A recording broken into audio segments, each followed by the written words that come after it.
நரசிம்மராஜன். நான் செங்கல்பட்டு பக்கத்தில் ஒரு சின்ன கிராமத்தில் பெரிய கிராமத்தில் நான் வந்து மயிலாப்பூரில் தான் ஸ்டே பண்ணியிருக்கேன். எங்கள் அப்பாவுக்கு இந்த மாதிரி த்ரோட் கேன்சர் இருக்கிறதுனால 2வது டைம், ஃபஸ்ட் டைம் ஆல்ரெடி வந்துருச்சு, ட்ரீட்மெண்ட் கொடுத்து சரியாயிடுச்சு. செகண்ட் டைம் வரும்போது வந்து ஒரு டைம் வந்து 2வது டைம் பாசிபிலிட்டி கிடையாது அப்படின்னாங்க. என் ஒய்ஃப் வந்து நெட்டில் இந்த மரமலையில் இருக்க சாய்பாபா கோயில் போனால் எல்லாம் நடக்கும் அப்படின்னு நெட்டில் இதுமாதிரி போட்டிருக்கு அப்படின்னாங்க. எனக்கு நம்பிக்கை இல்லை. என்கிட்ட நான் மயிலாப்பூரில் இருக்கேன். மயிலாப்பூரில் அவ்வளோ பெரிய சாய்பாபா இருக்குது, திங்கம்பட்டத்தில் ஒரு பெருசாக இருக்குது. அங்கெல்லாம் நான் போய் இப்போ வேண்டியிருக்கேன். இங்கெல்லாம் நடக்காதான் எங்கே போய் நடக்க போகுது, இல்லை நிறைய பேர் இந்த மாதிரிலாம் பேசியிருக்காங்க, மருந்தெல்லாம் சொல்லியிருக்காங்க அப்படிங்கும்போது நானே சொன்னேன், இந்த மாதிரி யாராவது அவங்க ஆளுங்களை வச்சு பேச சொல்லுவாங்க, இந்த மாதிரிலாம் இங்கே ஜனம் வரத்துக்காக சொல்லுவாங்க அப்படின்னு நினச்சிக்கிட்டு, சரி இருந்தாலும் ஒய்ஃப் சொல்கிறாங்கன்னு சொல்லிட்டு ஒரு வார்த்தை நம்மளே எட்டி பார்க்கலாம் அப்படின்னு சொல்லிட்டு நான் ஒரு டைம் வந்து எனக்கு சுத்தமாக இந்த வாசல் மதிக்கும் போதெல்லாம் அந்த மாதிரி நம்பிக்கை கிடையாது. இவங்களே இந்த ஒரு பெருசாக படுத்துகிற பிறகு 4 பேரை வர வச்சு இது மாதிரி பண்ணுறாங்க அப்படின்னு எனக்குள்ளே நடந்த உண்மை. நான் அப்படி தான் நினச்சி இந்த வாசலில் வந்தேன்.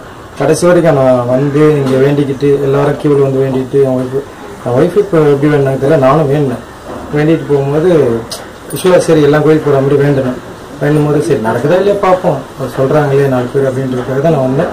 சுத்தமாக நம்பிக்கை இல்லாமல் நான் வந்தேன். அதுக்கப்புறம் எங்களுக்கு நம்ப முடியாது, ஒரு கடவுள் வந்து இந்த மாதிரி வாசலில் வந்துட்டு விபூதியோடு உதிச்சாரு அப்படின்றது யாரும் நம்ப முடியாத ஒரு விஷயம். அந்த மாதிரி என் மனசில் இருந்துச்சு.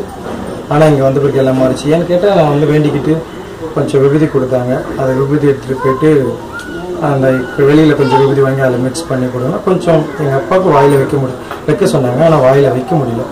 அப்புறம் நெத்தியில் மட்டும் வச்சு விட்டு அப்படியே ட்ரீட்மெண்ட்டை நாங்கள் கண்டினியூ பண்ணோம். ஆனால் பாதியில் தான் கண்டினியூ பண்ணோம். பாதியில் தான் கண்டினியூ பண்ணிச்சு, பணம் இல்லை. ப்ளஸ் வந்து அவரால் அந்த ட்ரீட்மெண்ட் எடுத்துக்கிற ஸ்டேஜ் உடம்பு இல்லை. அதுக்கப்புறம் விட்டுட்டோம். ஒரு 1 மந்த் கழிச்சு, 1 வீக் கழிச்சு வந்து அவரே ஒரு ரொட்டீன் லைஃபுக்கு வர ஆரம்பித்தார். அப்புறம் சென்னையிலே எங்கள் கூட ஸ்டே பண்ணிவிட்டு 1 மாதம் கழிச்சு நாங்கள் ஜனவரி ஸ்டார்ட் பண்ணோம் ட்ரீட்மெண்ட்டு. அப்புறம் ஜூன் 9th வந்து என் பையன் பர்த்டே கொண்டாடிட்டு எங்களோட வில்லேஜ் கிளம்பி போனார். இன்ன வரையும் நல்லா இருக்கார். பழையபடி அவரோட லைஃப் ஸ்டைல் மாறிடுச்சு. அவரும் வேலைக்கு போயிட்டுருக்காரு. இதை வந்து நான் வந்து எனக்கு எப்படி சொல்கிறதுன்னு தெரியல, நான் அனுபவிச்சு நான் சொல்கிறேன். இப்போ என் ஃப்ரெண்டுக்கு அந்த மாதிரி இருக்குது. அதுக்காக தான் நான் இவ்வளோ தூரம் வந்திருக்கேன். எனக்கு ரொம்ப க்ளோஸ். எந்த ஒரு பாவமும் பண்ணது கிடையாது யாருக்கும். அந்த மாதிரி மறுபடியும் எங்கள் அப்பாவுக்கு நடந்த மாதிரி இவருக்கு நடந்துச்சுன்னா ரொம்ப சந்தோஷப்படும். வேறு ஒன்றும் இல்லை.